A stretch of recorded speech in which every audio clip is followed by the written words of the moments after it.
Bienvenidos a Club de Prensa en NTN 24. Transmitimos desde Washington, a 3 cuadras de la Casa Blanca. Y no olviden ustedes que al final de este programa lo pueden encontrar completo o pueden encontrar a partes en nuestra página de Facebook, también por nuestra cuenta de Twitter, y el audio, el podcast, lo pueden escuchar en SoundCloud.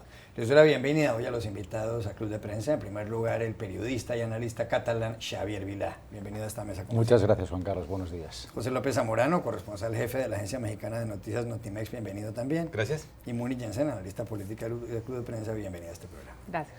Y el primer asunto, Xavier, tiene que ver con un tema europeo. Hoy ha presentado ya formalmente, en renuncia de su cargo, David Cameron como primer ministro del Reino Unido. Y la reina Isabel ha llamado a Theresa May, la nueva líder del Partido Conservador, de los llamados Tories, para que forme gobierno. La señora May será la segunda mujer en la historia desde el siglo XVIII en el Reino Unido que llega a ese cargo, después de Margaret Thatcher, también conservadora, que lo ocupó entre 1979 y 1990 y que era conocida como la Dama de Hierro. Ahora viene para la señora Theresa May un gran reto, que es administrar el Brexit. El Reino Unido, la mayoría de sus habitantes, escogió en ese referendo del pasado 23 de junio salirse de la Unión Europea, aquel grupo de 28 países, dentro de los cuales, entre otras naciones, está España, entre otros países está España. Se pregunta Sebastián Malaby, un columnista del diario The Washington Post, si la señora Theresa May puede cumplir esos desafíos, superar esos retos. Porque lo que tiene que hacer ella es lograr las mayores ventajas en materia de libre comercio para el Reino Unido respecto de la Unión Europea, mientras que por otro lado el Reino Unido ahora va a quedar manejando mucho más, por ejemplo, las políticas migratorias. Hay quienes dicen, y lo recuerda Malaby, que un compañero de ella la define como una bloody difficult lady, es decir, una maldita mujer difícil, complicada. Pero señala Malaby que la señora Theresa May es una mujer que, aunque no tiene carisma y aunque no tiene encanto, es muy eficiente. ¿Usted cree que Theresa May es la persona para guiar, para tomar las riendas del Reino Unido en este momento? Sí, yo creo que es una buena elección. Lo que pasa es que usted ha dicho dos cosas muy importantes. También conservadora, sí, porque viene del Partido Conservador, pero será una conservadora a la Thatcher, entonces ya podemos todos echarnos a correr, o será una mujer que será más pragmática, teniendo en cuenta el toro que tiene que lidiar, que trasciende el Reino Unido, como muchas veces hemos dicho en esta mesa, porque esta señora está en una situación en que ese país decide irse del continente, del viejo continente, por motivos económicos, de inmigración, que son motivos que trascienden esa zona. En Estados Unidos lo estamos viendo con Trump, es un ejemplo muy claro de por qué Trump está consiguiendo pues ganarse espacio político, y es el miedo de la gente a lo ajeno, en el contexto de una crisis económica donde muchas personas temen que los de fuera me van a arrancar eso. Y luego usted habla de Europa y de Merkel. ¿Sabe? Yo creo que leyendo un poco el perfil de esta señora, esta es una Merkel a la británica. Es decir, es esa hormiga que va trabajando duro, que no hace mucho ruido, pero que termina socavando y que termina ganándose el respeto de la gente, y desde ese punto de vista le respondo a su pregunta. Creo que sí que es una persona adecuada, sobre todo teniendo en cuenta que sabemos que en el Reino Unido ahora mismo hay una crisis de liderazgo tremenda, porque en el Partido Laborista Corbyn está en la cuerda floja, el partido que promueve los alegatos más conservadores, el UKIP, Nigel Farage, se ha ido, a pesar de que su opción de marcharse de Europa ha ganado. Por lo tanto, el desconcierto es tremendo. Y desde ese punto de vista, a mí, lanzo la bola a la mesa, me parece que podemos estudiar con lupa este liderazgo y aplicarlo a otras partes. Es decir, que esto no solo para nuestros espectadores dicen, este tipo está hablando del Reino Unido, a mí qué me importa. No, le importa a usted también, porque esto también tiene importancia en Colombia, en Estados Unidos, en España y en otras partes. Es crisis de liderazgo. ¿Qué líderes necesitamos para los problemas actuales? Y yo creo que ahora mismo no hay nadie. Yo cuando veo las elecciones americanas de los Estados Unidos es cuando me echo a temblar, porque oiga, ayer vi un adhesivo que llevaba un tipo en un automóvil por aquí en Washington de Bernie Sanders, Bernie al lado, como Bernie ya se ha ido, o dice que se ha ido, que tampoco me lo creo, al lado ponía Hillary. Está bien, votaría Hillary. Pero la gente va a ir a votar Hillary con aguantándose la nariz. Con la nariz tapada. Así es. La señora Theresa May, dicen algunos, no es tan parecida, y lo ha planteado Xavier Vilá, ideológicamente a Margaret Thatcher, entre otras cosas, porque a Margaret Thatcher cuando le decían que había desigualdades en el Reino Unido, ella contestaba, eso lo arregla el libre comercio. La señora Theresa May dice que las cosas son distintas y entre otras razones ha mencionado en algún momento la siguiente frase, ha pronunciado la siguiente frase, ha dicho, si uno nace pobre en el Reino Unido, tiene muchas posibilidades más de morir más joven que una persona de dinero. Sí, vive en promedio 9 años menos un pobre en el Reino Unido que una persona adinerada. Dice también que si uno nace negro, pues lo discriminan y que si nace mujer va a ganar un salario inferior al que gana un hombre. ¿Es Theresa May la persona para estos desafíos? Margaret Thatcher acuñó una frase legendaria que dice más o menos la parafrasea, dijo, "There is no such thing as society". No existe tal cosa como la sociedad, ¿no? Creo que en esa frase, ¿no?, lapidaria, resumió la filosofía política de los conservadores de su época. La idea de que el libre comercio, la sociedad capitalista, el libre mercado debería operar y sus bondades se iban a desperdigar religiosamente por todas las capas de la sociedad. Por lo tanto, esta percepción de los laboristas y de otros progresistas de un Estado benefactor grande, fuerte, ¿no?, era más bien sustituida por la idea de un Estado anémico que dejaba hacer, dejar pasar, ¿no?, para citar la frase célebre de Adam Smith, ¿no? Creo que Theresa May es todo lo contrario. Es más, si tú me preguntas leyendo sus planteamientos políticos, creo que se parece más a Bernie Sanders, que ya lo sacó aquí a la mesa Xavier Vilá, que se parece a Margaret Thatcher, ¿no? Ella está hablando, por ejemplo, de estrechar la brecha de inequidad que existe entre los salarios de los capitanes de empresa y los trabajadores. Regulaciones para las prácticas corporativas, ¿no?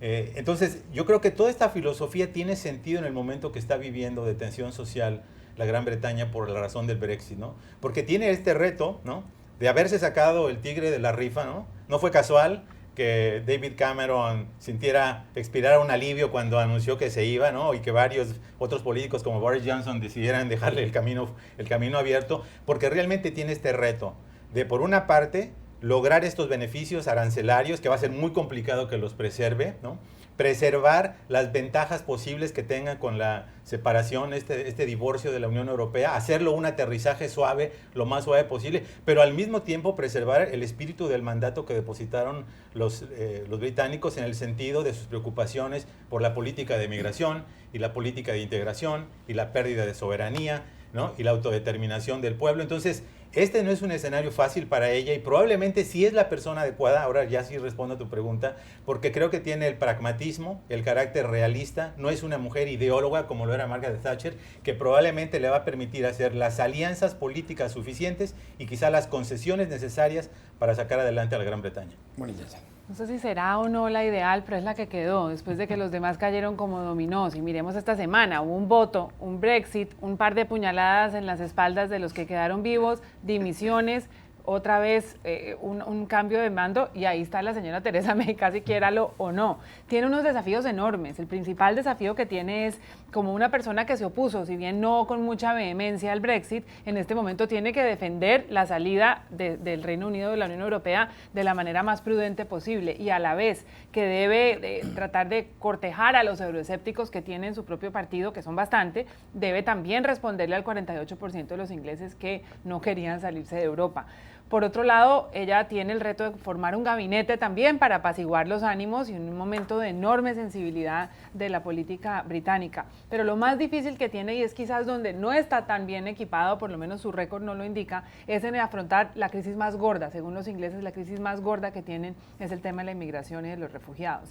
Y esto es algo que ella no ha podido lograr, a pesar de que estaba a su cargo, como de la persona que estaba a la cabeza del Home Office, no pudo contener la inmigración, no pudo resolver ese problema, y bajo su mando durante los últimos 6 años se convirtió en el problema número 1 para los ingleses.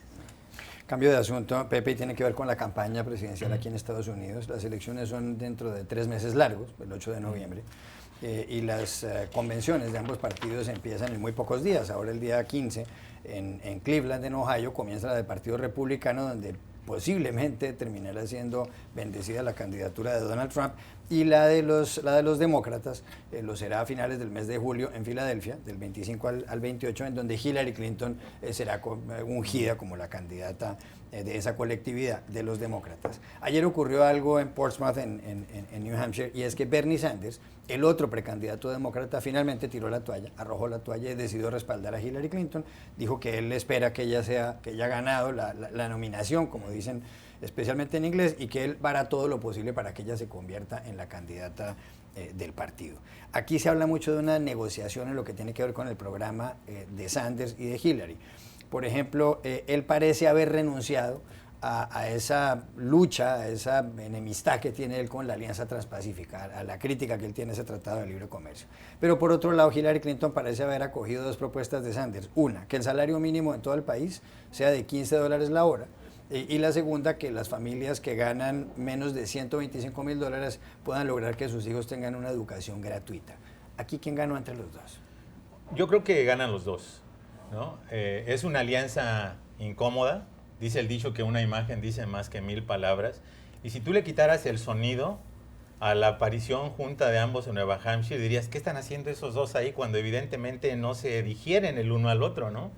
Ese abrazo que se dieron al final fue el abrazo más incómodo que he visto en mi vida. No fue ni abrazo, se estaban resistiendo los dos. Evidentemente este es un matrimonio de conveniencia, ¿no? Como el de las élites europeas en la época feudal. Creen que van a sacar algo los dos y probablemente sea cierto.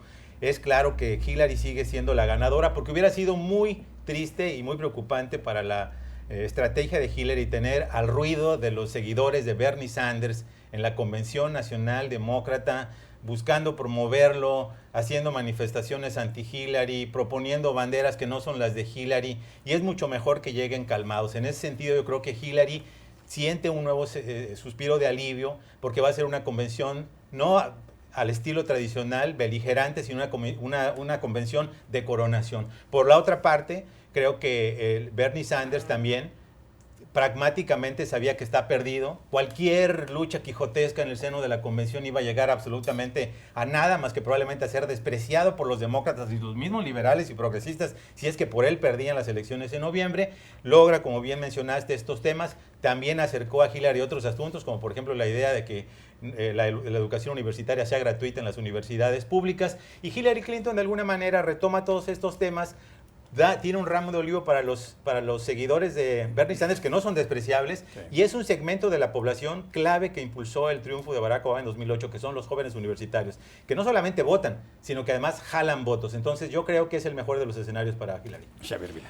Bueno, si quieren nos peleamos un poco, porque aquí hay coronación, yo creo que no va a haber de ningún modo. Esta señora va a ser seguramente la candidata demócrata menos atractiva para un enorme grupo de gente que va a votar demócrata en una enorme cantidad de años.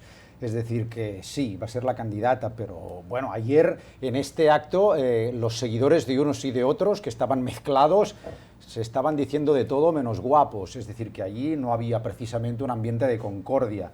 Ganan los dos, dice usted. Yo creo que hay otro modo de verlo, que es que pierde el partido demócrata, digo, porque en realidad no se cierra la herida, es decir, que Hillary gana la batalla, pero la herida no se cierra.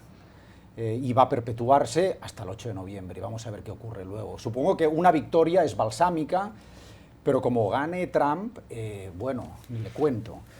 Por lo tanto, hay distintas maneras de verlo. Yo no estoy tan seguro de que esto... Y luego, lo de la plataforma también es muy interesante, porque hay que tener en cuenta que, a pesar del fracaso de Bernie Sanders en algunas de las cosas que usted ha comentado, sobre todo el tema del partenariado comercial, Bernie Sanders ha conseguido meter en esa plataforma gente como Cornel West, que es un intelectual afroamericano muy adscrito a las tesis de, para este país, extrema izquierda, y eso es bastante insólito, ¿no? Es una cosa que no hemos visto desde Dios sabe cuándo, desde los disturbios en la Convención de Chicago del 68, y luego existe también en esa plataforma el único congresista musulmán de los Estados Unidos. Es decir, que está escorando a Hillary a la izquierda, pero no lo suficiente por lo que parece. Y entonces luego queda otro melón por abrir enorme, que es el de Bill Clinton, que en algún momento va a meter la pata, como es habitual en él, cuando no es el que concurre, y eso puede también alterar el ritmo de la competición, si se me permite la expresión. Bueno, yo creo que por un lado los votantes o los seguidores de Sanders se sintieron traicionados ayer, y así lo manifestaron en sus cuentas de Twitter y en varios pronunciamientos, porque, y como ellos lo han señalado, se fue Bernie, pero el movimiento sigue, y los números no son despreciables, son 13 millones de votos, 22 estados donde ganó, y una demografía que va a ser el futuro de este país si es que consiguen algún día empleo. y yo creo que eso no basta con poner 3 líneas en una plataforma de partido, que la plataforma es cosmética. La verdad es que primero tiene que ser aprobada en la convención del partido y segundo, pues no se le ha asignado números ni presupuesto. Hillary Clinton es bastante conocida como una persona que hace campaña para un lado y a la hora de gobernar toma decisiones para el otro. Entonces, creo que el triunfo de Bernie Sanders no es para nada un triunfo de Bernie Sanders. Creo que él negoció bajo muchísima presión y eso se le notó, y a la hora del té no va a sacar nada. Vamos a ver qué pasa con los seguidores de él. Yo voy a disputarle a Javier Vila esta idea que me parece muy singular, ¿no? De que la métrica del dinamismo político está definida por la uniformidad. Si algo ha definido históricamente al Partido Demócrata, más que a otros partidos en este país, ha sido justamente la diversidad. El que caben muchas corrientes, muchas fuentes de pensamiento, caben los progresistas de Bernie Sanders, caben los centristas, caben los que están más o menos incluso al centro de la derecha. Muchas veces Hillary Clinton y Bill Clinton fueron acusados de ser demasiado centristas, eran los neodemócratas. Entonces yo creo que al meter en esta carpa a todas las corrientes y mostrar que hay capacidad de negociación y de conciliación en temas que son fundamentales, como el de la inequidad social, la educación universitaria, creo que gana el Partido Demócrata y gana Hillary Clinton porque va a ser finalmente la nominada presidencial. Lo que sí es que esta capacidad de negociar con la nariz tapada la deberían aprender los españoles a la hora de formar gobierno. No vaya a abrir otra pelea usted. Eso es otro programa. Eso es otro programa. Ese es otro programa. Si quiere me meto, A ver, pero- 30 segundos para contestar, que tengo que ir a una pausa. No, porque eso no es diversidad. O sea, lo que está ocurriendo entre estos dos candidatos no es diversidad, porque la plataforma es muy distinta. Porque Hillary dice que está acogiendo una plataforma, la de Sanders, que no tiene nada que ver con lo que ella representa, que es el establishment puro y duro, el más de lo mismo y el aparato de partido. Sanders es otra cosa, es una revolución, y ahí no caben los dos, son excluyentes. Ya regresamos a Club de Prensa. Volvemos a Club de Prensa en NTN 24. Pepe, Donald Trump, el virtual candidato republicano a la presidencia de Estados Unidos, dijo que él quiere construir un muro o terminar de cerrar con un muro la frontera entre Estados Unidos y México. Mucha gente ha dicho que eso es ridículo, que es irrealizable y demás. Lo curioso es que el borrador del programa de campaña del Partido Republicano se ha incluido esta iniciativa con la palabra wall, o sea, construir un muro.